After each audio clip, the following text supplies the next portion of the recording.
Our talk title today is The Oneness of Community, and it's part of a month-long exploration of the topic of the importance of community in our individual lives. In fact, many of our CSL centers are talking this month all about the topic of community. And if you're a subscriber to Science of Mind magazine or pick up the issues, you'll know that the issue this month is all about the exploration of community as well. I encourage you to check it out to go deeper with this particular topic that we're talking about. So, in any case, let's jump into this topic this morning. What I really want to get you to recognize is where we're going is three key ideas. One is recognizing the importance of having community in our lives, having a sense of connectedness with others and how important that is. Secondly, I want us to examine what we see as our community to ensure we're not intentionally or unintentionally excluding anyone simply because they may be different from us. And third is to bring this into the spiritual realm, to consciously seek to connect with a broader community, including getting out of our comfort zones a little bit so we can experience this greater diversity of life, to consciously make genuine connections with all people, to grow our spiritual sense of oneness. Now, that's where we're going, and I'm not going to repeat all of that throughout the talk. What I'd like you to do is to contemplate three questions as we go through this discussion this morning. As we go through this topic, I want you to, as your mind is listening to me, but sometimes wanders, I want it to wander into an exploration of three questions. And those three questions are, who do I consider my community? Who do you consider your community? Secondly, do I have multiple communities of which I am a part? In other words, who are those multiple communities of which you are existing in simultaneously in this moment? And finally, are there opportunities to expand your sense of community? Where are those opportunities where you can expand that sense of community? Who's your community? Do you have multiple communities? And where are there opportunities for you to expand those communities? We'll revisit those questions for the next few minutes, but I want you to be contemplating on them as we go through this talk this morning. Now, the first thing is, since I'll do this myself, is like, who is my community? Well, as I look at that, I've got several communities that I feel like I belong to. I can look at it that I've got first my close friends and family. And secondly, I have my broader Centers for Spiritual Living community of which I interact, including the good friends here at CSL Denver and folks that I work with in other aspects of my ministry. I've also got some online communities. There's different groups that I deal with in an online environment where we have common interest. And so I feel like those are my communities as well. And finally, I feel like my community sort of cascades out, that there is this, I belong to the city that I live in, the state, my country, and ultimately the world. In fact, as we contemplate who our communities are, I'd like you to consider seeing it. It's sort of like concentric circles, where those that are the closest and know you the deepest and the ones you count on through thick and thin, that if there's an emergency, you can contact them. There's that core group of that inner circle of your community that you have that is the deepest and closest people to you. But that as you go outward, as you cascade outward with these concentric circles, you can see that there's other communities that are a part of you, that you are also a part of. You may be a little bit less close to them, but there's still a community as you as well. And in fact, getting out to that broader community and seeing ultimately to expand that vision to see that your life is incorporating and involving hopefully the entire world in some capacity as a community of you. I'm personally blessed with a very close family. We have, and I've mentioned this, I think, before in some of the other talks. I have my wife, Mary, and my dog, Penny. It's probably my core family when you get down to it. But I have a group of about 20 to 25 people that I consider my closest family. That includes not only my wife, Mary, and I, but, my ex-wife and her husband. It also includes the 5 children from my first marriage, their spouses, their kids who are, of course, my grandkids. And then there's these other people that have become just part of the family by choice that I consider just that nuclear group for myself. I'm blessed to have this group because they're so supportive, and we do things collectively as a unit that really give great meaning and value to my life and really bring joy to my experience. Hopefully you have some similar group. As I'm talking about this, I want you to be thinking about who is your group as well. My particular group, we are blessed in the last, I'd say 6 or 7 years, we've planned vacations together. In fact, this past year here in 2022, we did 2 group gatherings. One was a camping trip up in the mountains of Colorado where we had 20 something of us all camping out, and this one location. It was just a beautiful and great experience. And then this recently, over the Thanksgiving weekend, we all took a trip down to Palm Springs, California, rented out an entire motel. We had the motel to ourselves as our family. This motel ringed, a swimming pool and a hot tub, and we went off and did events either individually or in small groups, or did large groups together. And what made this even more special for me was that the Saturday night of that week was my birthday, and right before the evening was getting together, they ushered myself and a bunch of us and all the kids back into this little room, and we played bingo for a little while. And then I think they were just actually keeping me busy, keeping me out of the way, because they were setting up a surprise. Now, for those of you who know me a little bit, I got to tell you that I am this big Bob Dylan fan. I have been a Bob Dylan fan since I was actually in grade school. There's a long story there I won't go into, but I have seen him so many times. And if you take somebody who is like that person who's the ultimate Bob Dylan fan is a 10, and somebody who maybe has heard the name is a 0 or a 1, I'm probably somewhere in the 7 to 8 group. And having seen him in concert so many times and knowing most of his music and have all of his recordings, and plus a lot of unreleased stuff as well. So I just love Dylan. He speaks to me on so many deep levels, and my kids knew that. And here it is, my birthday night, and we're back in this room with bingo. And then they say, "Oh, let's bring everybody out now." And as they bring everybody out, and I want to show you some pictures from this particular time. What they had done is my family had hired this guy by the name of Jamie Daniels. Jamie is the leader of a Bob Dylan tribute band called the Jack of Hearts. They're based out of Los Angeles, and my family had brought Jamie in to give a private concert to us here in the motel. So we're in the courtyard of the motel. And go ahead to the next picture. What you're seeing is him giving us this concert. Now, again, I said there's about 20 so of us in this thing, and you can see my wife Mary and I sitting there over to the left-hand side in the photo. But the rest of the group is coming and going, because not only did we have this concert where we could, call out Dylan songs, and Jamie was, singing them, and it was just interacting with us, and it was just this glorious, wonderful experience. They also had hired a food truck. Let's go to the next photo. And this food truck was set up right outside the entrance to the motel. And so everybody was coming and going and getting Mexican food out at the food truck. And we also took a little break, because I didn't want to break away from the Dylan music. And so here I am standing and talking to Jamie during the break in the concert, so that we could have a little one-on-one interaction and get some Mexican food at the same time. And so but people were coming and getting their food and coming back and enjoying the music. Go on to the next photo. And what you have here is that at the end of it, my 5 grown children, all in their 40s now, and I and Jamie got together and posed for this photo. It was just a wonderful and magical thing that was just one of the highlights of my life. I kept saying this was the best, birthday ever for me. So I am truly blessed by this close friend and group of friends, and we do so much together. And, and I would invite you to consider, who are those close friends? Who are those individuals? Because I think the more, we have a human need for closeness. We have a human need to feel connection. I would also argue that it's probably a spiritual need at some level, because ultimately the spiritual need is for us to feel a sense of connection to those who are outside of us. It's real easy to have this sense that I am me and this individual person.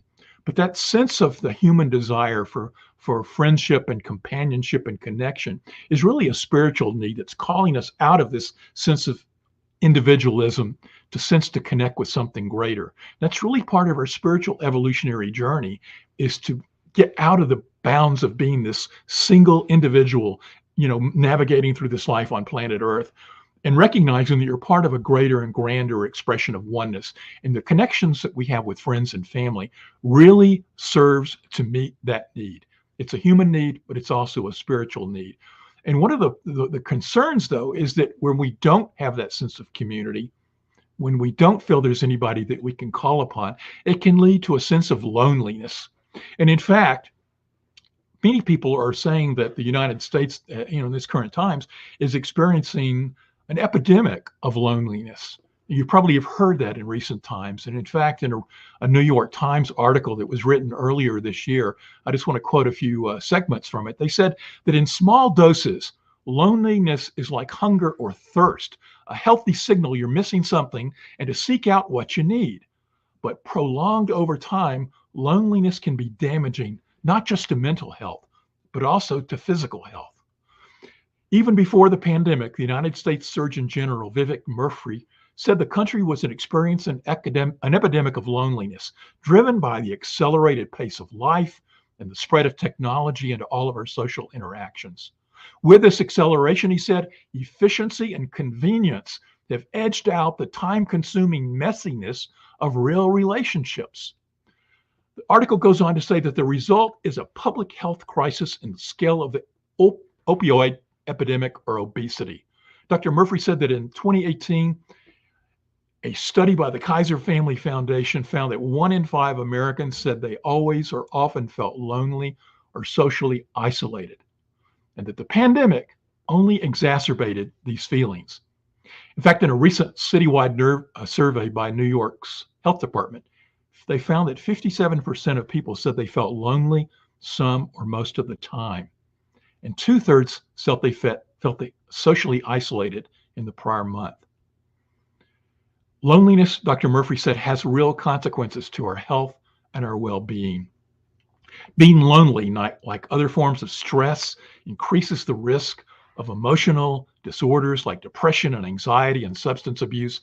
Less obviously, it also puts people at a greater risk of physical ailments that seem totally unrelated, like heart disease and cancer and stroke and hypertension, dementia, and premature death. In fact, in lab experiments, lonely people who were exposed to a cold virus were more likely to develop symptoms than people who were not lonely. And there's this often quoted meta-analysis by Brigham Young University, which compared the risk of loneliness and isolation. The effects of that were compared to smoking 15 cigarettes a day. Many of us don't smoke, but we know the health risk of smoking. And to think that prolonged loneliness and isolation can have this sort of physical health effect upon us is startling and something to keep in mind. So ask yourself as you listen to all of that about loneliness, do you have a community that's supporting you? Who is that close inner circle that you can call on? If you don't have that circle, what can you do to foster it and grow it? If you feel like you're isolated, then seek it and reach out for help. The resources Centers for Spiritual Living Denver and other resources in your particular area. But certainly ask, set that intention. We'll be speaking more about that as we move on through the talk. But I want you to think about, do you have that support network?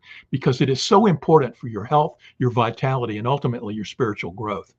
And related to that, is there somebody in your life, as you look around of all the people that you interact with, is there anybody that you know that could benefit from a sense of community, who maybe is feeling isolated and alone right now in their lives? And what can you do to be an angel of change for them and bring your heart and your compassion into ensuring that they feel a sense of community and connectedness and don't suffer from loneliness? So I ask you to look at that. But beyond having a community, I want you to consider who's part of your community. Have you looked at your community lately to see who you might somehow be excluding? If you are, why are you? It's easy to surround ourselves with like-minded people like ones that share the same spiritual beliefs. Or the big topic, of course, in our country right now is isolating ourselves into like-minded people based on political beliefs. Other times we can find that we keep ourselves with people who have a shared culture that can be based on race or sexual orientation or other social factors, but we tend to find our group and hang with our group. And when we do that, we limit ourselves and our experience of the beautiful gloriousness of the variety of experience here on earth. What I'm calling to do in this message today is you're moving through those 3 questions. Who's your community? What are those multiple communities? And where are there opportunities for you to grow and expand? Is consider some of this information who came from CNBC business educator Marcus Lemonis. He basically said there's 3 great reasons for creating diversity within your circle of friends. The first one, he says, is it shatters invisible barriers we may not even know that are existing around us. In fact, Lemonis writes that, have you ever looked at a close group of people and wanting to be a part of their club, but felt as if there was some code to their friendship that you just couldn't crack? This has happened to everybody at some point. That code is a barrier to entry. Every friend group communicates a barrier to the outside world, whether members of that group know about it or not. It can seem inaccessible to outsiders who might not share the same experiences as you. If all your friends are members of the same religion or ethnicity, if all your friends are members of the same shared group history, then anyone who is outside of that group might not be familiar with the language you're speaking. That's a difficult thing to overcome. They may not have the tools needed to crack your specific code. When you offer a new person friendship, you're not only allowing them to break about your history, to learn about your history, but you're also gaining access to theirs, to breaking down those invisible barriers that he talks about. The second reason Lemonis says that it's important for us to develop a diversity in our friend group is that you get to share brand new experiences. He writes that they say that travel opens the mind, it makes sense. That when you visit new places, you meet people who live their lives in a manner completely different from yours. I know, as an aside, this is so true for me. I love traveling because I travel and like meeting people and finding how they shop, what they're eating, what they're doing, and finding out that it's not better or worse. It's just different. In fact, many times I bring great joy and wondering and sensing that expressiveness, the differences that these people have. Lemonis also writes that the food they eat, the way they travel, the clothes they wear, when you see where they're coming from, you get to observe the difference between their culture and your own. You become less critical of things you didn't understand before, and you bring that open-mindedness home with you. For all of those same reasons, that's why friends are important. Your group of diverse friends can share food, culture, languages, jokes, lifestyles, and family traditions that you've never seen before, opening up your mind without you having to fly across the world to experience them. So consider who's in your group of friends and where you can expand them. The reason that Lemonis says that it's important to have this diversity is that it gives us access to more information and allows us to have better options and better information when we're making decisions and choices in our individual lives. He writes that the people in our lives teach us how to love, laugh, and treat people. Our friends teach us how to manage relationships and how to interact with peers or dates or bosses. A more diverse group of friends will pull experiences from their varied lives to give you more skills and knowledge than you'd have if all your friendships were uniform. For example, suppose all your friends are single and you need relationship advice. You'd get different answers if all your friends were happily married with children or in long-term relationships. Expand your friend group and you'll get better counseling when you need help. So again, those contemplation questions: who's your community? What different communities are in?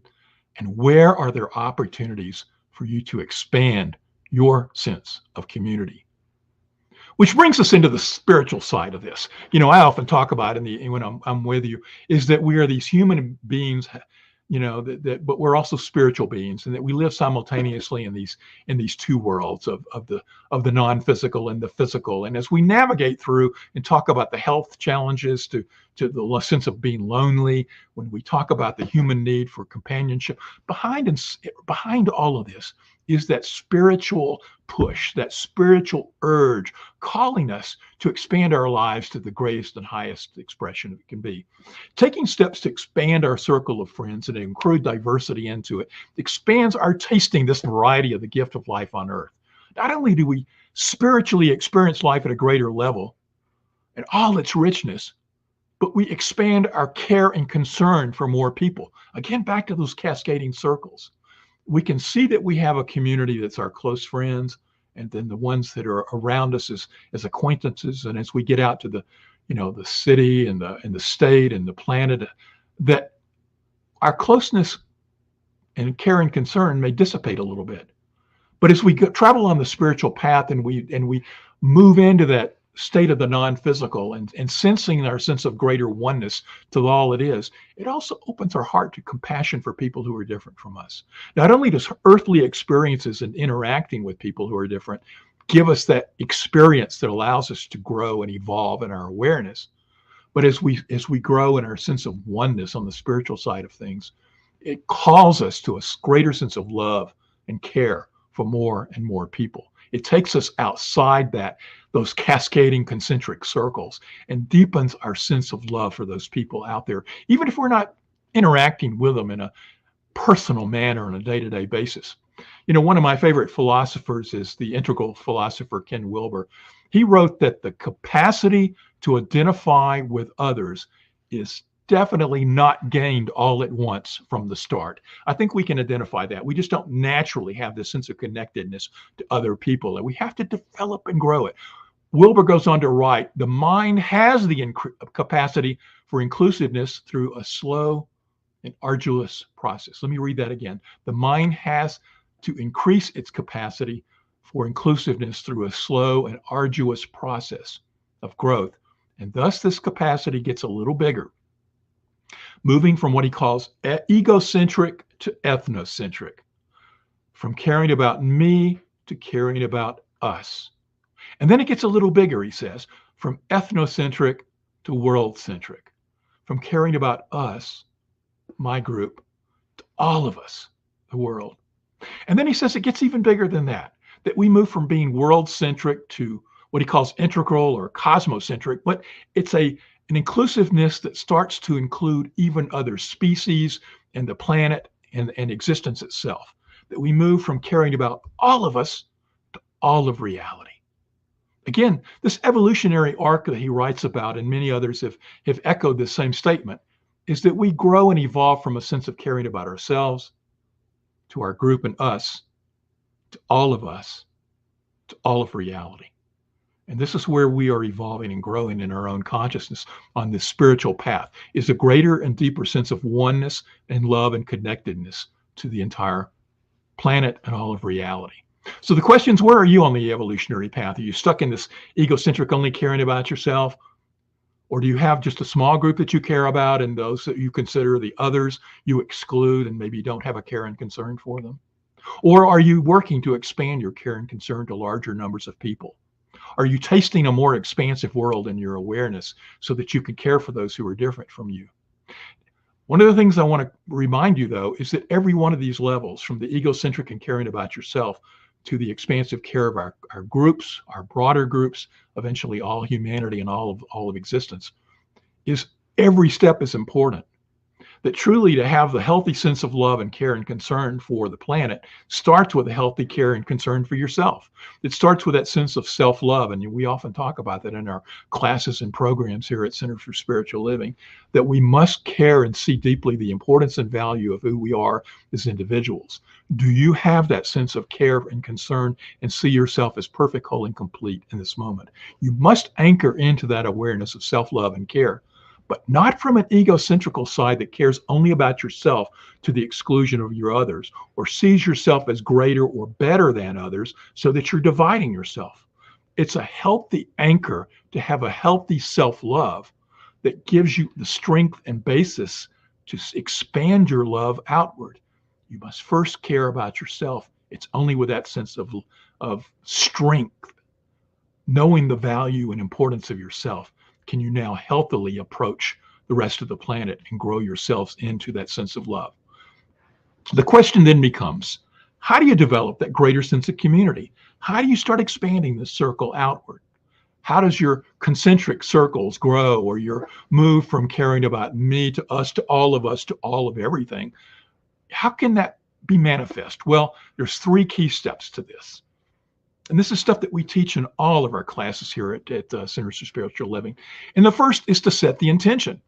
To set the intention. We have to start with the vision of what it is we're wanting to accomplish.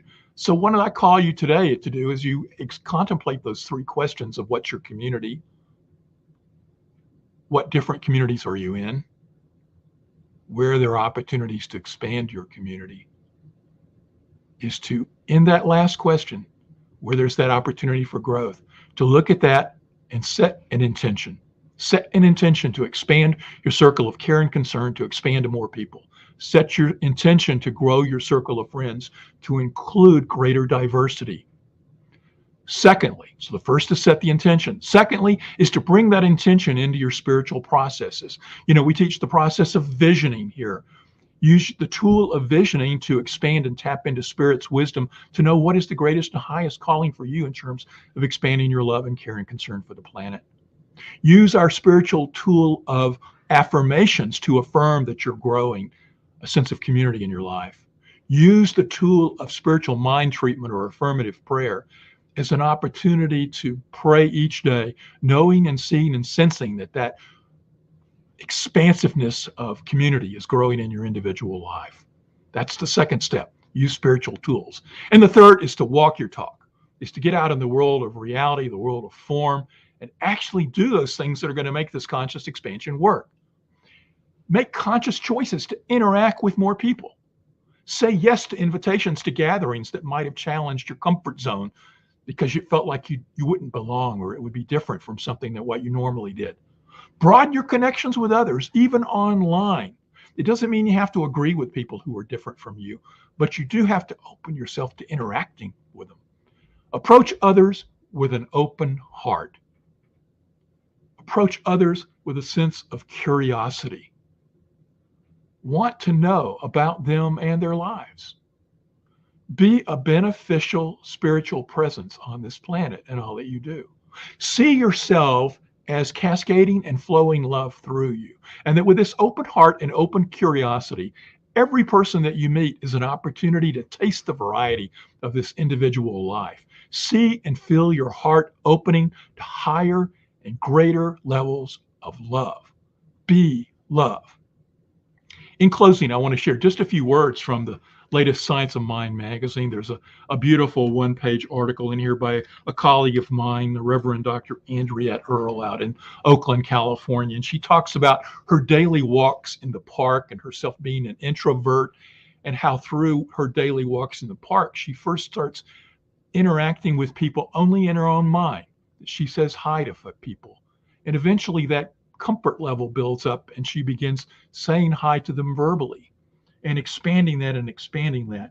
And then with the aspect of an algae taking over their lake, a lot of people stopped coming to the lake and walking the path. And she felt like this group that she was meeting and saying hi to every day on her path was part of her community.